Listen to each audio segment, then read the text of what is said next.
The views and opinions expressed on any program are those of the producers and/or the persons appearing on the program and do not necessarily reflect the views and opinions of FRCMedia, Bristol Community College, or the City of Fall River.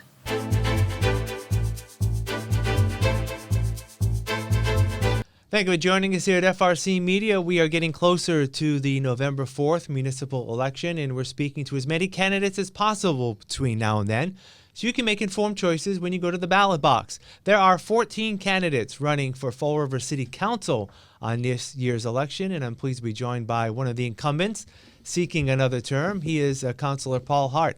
Councillor, thank you for joining me. How are you? I'm doing very well, Keith. Just battling a little bit of a cold, but I'm doing good, and I'm glad I'm here to talk to you and to the public.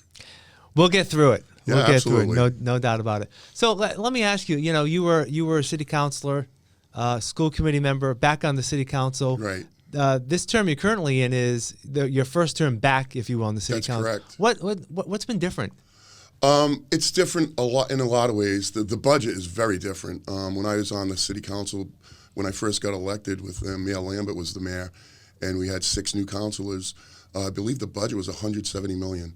We're up around 450, 455 right now, and it's understandable with the way inflation and whatnot. But that's the most alarming thing to me, of how much the budget has increased, and that just tells me that the services have increased and the need has increased and resources have increased. So I understand all that. That to me, that's just my first glance. That's what surprised me the most. If reelected, what will be one of your priorities next year? Yeah, no, my priority is going to continue to be public safety. As chairman of the Public Safety Committee, I was honored to get elected, and I was honored that President Camara put me in charge of the Public Safety Committee as the chairman. We've had quarterly meetings with all the chiefs, we have very, very good meetings. We know all different aspects of public safety. When I first got on, the train wasn't really, they were doing test runs. So the chief of the fire department and Mr. Aguiar and Ms. Ponce we'd sit down with them. They'd go over any kind of major incident, potential incidences on the rail. And we've had them at the public safety meeting, but we've also had them privately as well. And it seems to me that they're pretty much behind everything, and meaning I think they're very prepared for anything to happen. And I'm very confident with them. Also confident with Chief Furtado as she's taken over as well. I think the morale in the police department has improved. I think they still might have some issues there, but I think Chief Furtado is going to straighten those out. There's always talk about staffing with public safety. Both police and fire are not where they want to be in terms of staffing. Firefighters have seen a little movement this year, unfortunately, following the Gabriel House fire. Mm-hmm. They were able to receive more funding. Police has been, historically understaffed for quite a while now. I know with police, it was an issue in speaking with the chiefs, former chiefs primarily. In the olden days, there were plenty of recruits and not a lot of money. Now there's money to fill some of those positions, but not a lot of recruits. Is there anything that the council can do to help encourage? I think pretty much just advocate to the chief and to the mayor, and also to the legislature to help provide more funding to hire more police officers. I think they're doing a good job with what they have right now. But it's always room for improvement, right, Keith? I mean, the more police officers, the better. You want 2 police officers in a car at night or and even during the day. You want the police walking the neighborhoods. You want the police in the schools. And I'm hoping too. I've been pushing Chief Furtado since she took office, is to have a police officer in each school. I think right now there's maybe 6 or 7 SROs. And they go, they can't stay in one school at the same time for all day. They're still doing their job, but I think it would be better for having one police officer for each school. So those are the kinds of things I'm talking to the chief about, to the chief of police, and fire as well. There's no question that the Gabriel House fire was a horrible, horrible occurrence. With what they had, they did a fantastic job. The police helped out as well. Residents helped out. But my heart goes out to the folks that lost their lives and their families. But I think they're doing a great job right now. I think the morale is good in all departments in public safety. They have their tweaks here and there, but I think the chiefs are doing a fantastic job. I want to get back to the budget. You referenced the budget and how it's changed in your stints as a city councilor. This year, as you mentioned, with the enterprise accounts, the budget's over $500 million for this year.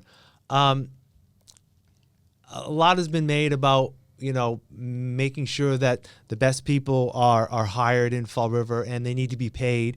There are still some positions in Fall River where people are underpaid compared to other cities and towns. Are there ways to more efficiently operate that budget? I know that the city council can only approve, reject, or reduce. Yep. They can't set or do a lot of changes.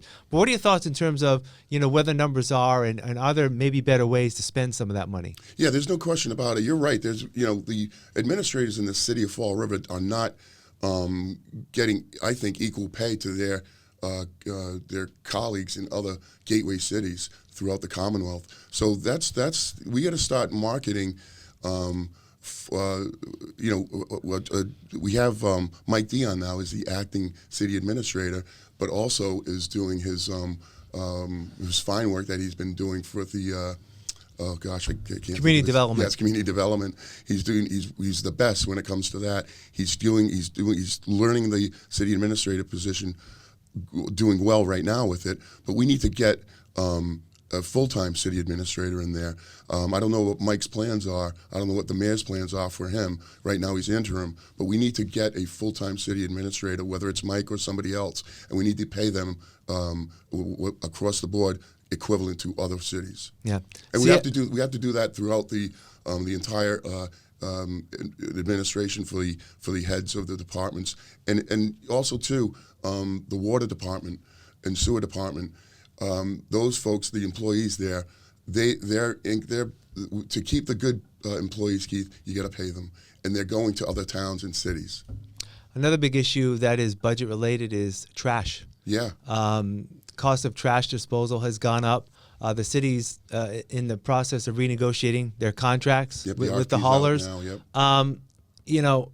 And a lot of it is education with recycling. We've heard all of that. What can be done there? Any ideas on how that can be, managed? Yeah, I mean, there's always going to be. You can have a recycling program. We need to do that. When I first got elected, myself and the late Steve Walsh started a citywide mandatory recycling program, and we had the DE Environment Department of DEP come in. We had meetings. We did make some inroads into it, but it didn't come to what we want 100% to come into fruition because citizens don't want to do that. We've got to educate them a lot more. I don't know if it's going to take education. I think the bags, the purple bags worked. It worked. A lot of people used the purple bags and they recycled. They didn't. Not everybody did it though. So everybody's got to. It's almost you have to have everybody involved in order for something to work, and that's what we got to do. It's got to be education. There's no question about it. It's got to be in the schools as well. Although I don't know if we have to go to the schools because the kids do it. They love recycling. I don't think we have to teach the kids. I think we got to teach other people as well. Yeah. This is the second election in a row where cost of living in Fall River has been a key driver. Rents particularly. Rents have gone up dramatically over the past 4 years or so. There's very little really that a city council can do.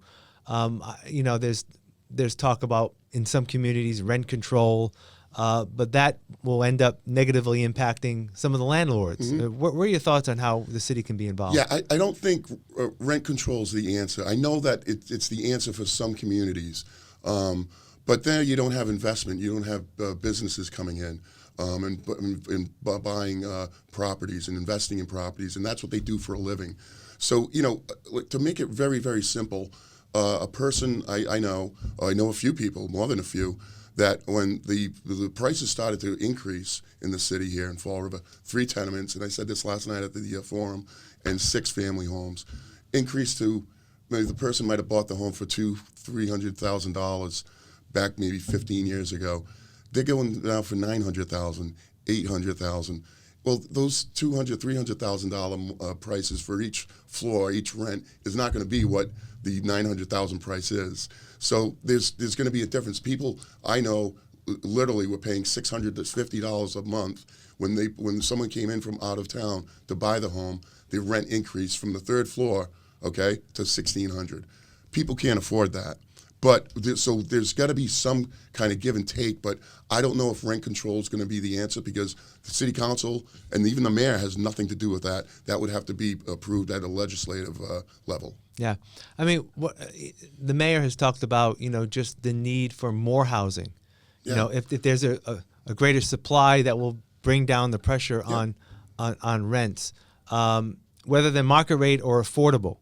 Do you agree with that? Yeah. And I mean, that's already in the works in many ways. I agree with the concept of it, and we've been doing that. Now the market rate has been, I think, something maybe in the past 5-6 years. So maybe we have to give it time and to see rents go down. But right now, I'm not sure if I'm a fan of that particular equation. I'll have to maybe give it a little bit more time, but I don't see the rents decreasing at all. And we have had more market rate housing and affordable housing as well. I'd like to increase it. There's no question about it, and I think it could eventually help. But right now, I'm not seeing it. Yeah, I want to shift to I guess what is the key job for a city council, and that's constituent services. No question about it. Right. How do you view yourself on that? And again, even between your stints in city council, are you getting more calls now than you used to? I mean, what are you hearing? I guess what are the key issues when people call you needing some assistance in some way? Yeah, for instance, I get a lot more calls for constituent service on the city council. I did get them on the school committee for some schools committee stuff, but also for city things, just in the neighborhood. But just to give you an idea, I mean, just the other day, about 2 weeks ago, I got a call from a woman and her neighbors in the Vera school area. The parking there during school is horrific. It's horrible. And they have, there's no parking signs along the routes around Vera school for buses when they're operating during school. You can't park there, which is obviously, of course you can't. But those signs are there, and they say no parking for the entire day and night and weekend. Well, I worked with those neighbors and Stephanie MacArthur at the traffic department, and we got those signs removed for only during school hours. So that created a little more parking space for that neighborhood. So there's one constituent service. The other one is up in the reservation area with Sarah Riley in the dumping, illegal dumping up there. It's been going on since I've been on the city council now. I've been up there several times with the neighbors, and now I put a resolution through where we're going to be going over in the ordinance meeting, which I'm on the ordinance committee. Linda Pereira is the chairwoman. She already scheduled the meeting for October 28th, and we're going to look at really punishing illegal dumping up there. And we're going to really hit them hard with fines. It's not just going to be $300. Okay, see you later. We're going to up the ante, and we've got to stop that kind of dumping, not just up in that area, but throughout the city.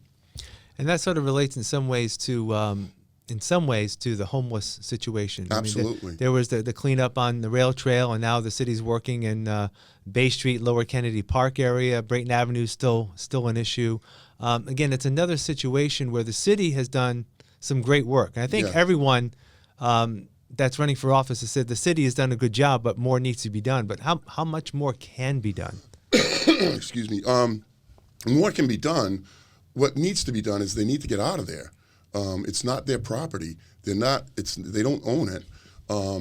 So, and the fast team has done they have. The mayor's done a fantastic job. Mike Dion's done a fantastic job. The fast team has done a great job in helping these folks. And I'm the most empathetic person in the world. I will help anybody with the job that I do.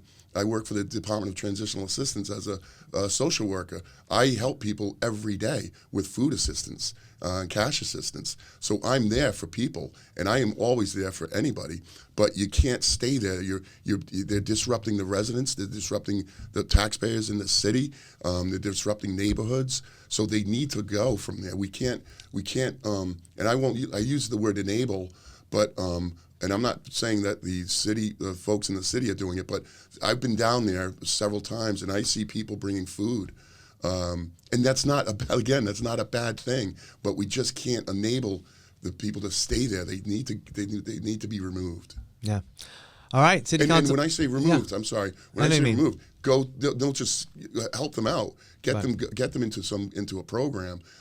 But I don't mean to just throw them and see you later and not have nothing to do with you. No, we need to help them. All right, Councilor Paul Hart, thank you for your time. I just want to ask everybody, I just want to make sure that I really enjoy being a city councilor. I love doing the job. I would love another opportunity to serve you guys for 2 more years. I'd ask for your vote on November 4th, Paul Hart, City Council.